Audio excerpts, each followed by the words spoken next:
সনাতন ধর্মাবলম্বীদের সবচেয়ে বড় ধর্মীয় উৎসব শারদীয় দুর্গাপূজাকে ঘিরে রংতুলির আঁচড়ে সাজিয়ে তোলা হচ্ছে প্রতিমা। পূজার প্রস্তুতির আরও খবর জানাতে এবার সিলেট থেকে যুক্ত হচ্ছেন সহকর্মী রানা মজুমদার।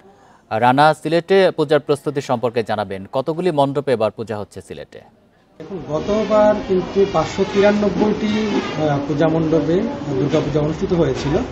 তবে এবার কিন্তু মণ্ডপের সংখ্যাটা বেড়েছে এবং আমরা পূজা উদযাপন পরিষদ পাশাপাশি পুলিশের সংশ্লিষ্ট যারা কর্মকর্তা রয়েছেন তাদের সঙ্গে কথা বলে যেটি জানতে পেরেছি, এবার কিন্তু 618টি পূজা মণ্ডপে পূজা অনুষ্ঠিত হবে দুর্গাপূজা। এবং আপনি জানেন এটি সনাতন ধর্মাবলম্বীদের সবচেয়ে বড় একটি ধর্মীয় উৎসব এবং এই ধর্মীয় উৎসবকে ঘিরে আমরা দেখতে পাচ্ছি যে বর্তমানে যে পূজা মণ্ডপগুলো রয়েছে কিংবা যারা কারিগররা যারা রয়েছেন তারা কিন্তু এখন ব্যস্ত সময় পার করছেন, বিশেষ করে সাজানো কিংবা শাড়ি পরানো কিংবা তুলির যে শেষ আঁচড়টি দেয়া সেই কাজগুলি কিন্তু এখন তারা আসলে সম্পন্ন করার চেষ্টা করছেন।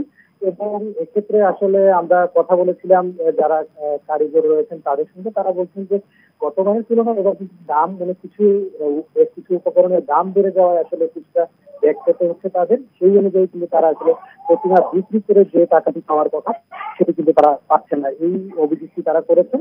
পাশাপাশি আমরা কথা বলেছিলাম যারা পুলিশ কিংবা আইন শৃঙ্খলা রক্ষাকারী বাহিনীর যারা সদস্য রয়েছেন তাদের সঙ্গে, তারা যে বিষয়টি জানিয়েছেন যে আসলে পূজা যাতে নির্বিঘ্নে অনুষ্ঠিত হয় এবং সম্পূর্ণ নিরাপত্তা নিশ্চিত করে যাতে পূজা অনুষ্ঠিত হয় সেই ব্যবস্থাগুলো তারা কিন্তু ইতিমধ্যে নিয়েছেন। এবং